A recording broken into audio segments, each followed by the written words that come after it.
Tonight at 6, with the latest DOGE cuts to hit Iowa, Americorps is getting $400 million of funding cut by the U.S. Department of Government Efficiency. That's putting a lot of jobs on the chopping block around here. Iowa's News Now investigative reporter Nick El-Haj is live in studio with all the details tonight. Mitch, we're talking about nearly half the agency's grant funding. We got our hands on the list of terminated programs through CBS News. I reached out to every single Iowa group on it, finding nearly $2.5 million wiped out, more than 240 positions gone. And for some of those agencies, that means shutting down services altogether.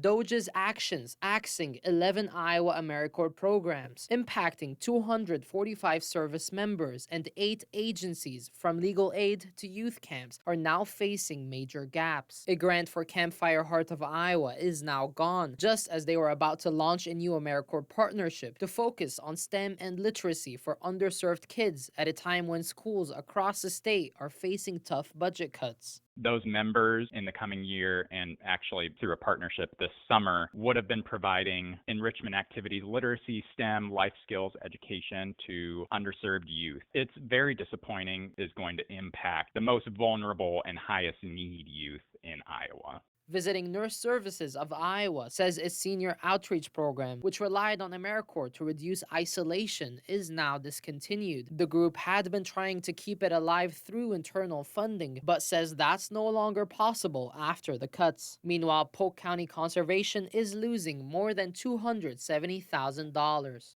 Unfortunately, that's essentially about a 50% cut to our Americorps program. And those are 22 individual people who have had to navigate this. And we're really looking forward to getting those folks moving this year and having another really successful year in partnership with Americorps. So this is very disappointing, of course. The team works across more than 25 parks, doing trail work, prairie restoration, and water quality efforts. The net effect of losing that $270,000 is that we're down about 11,000 hours, staff hours, across the rest of the calendar year. And that's 11,000 hours worth of work that we won't be able to accomplish this year. Iowa HHS tells us it's reviewing where cuts landed and seeing what can be absorbed internally. They say the federal government is framing it as an effort to, quote, rebuild the program.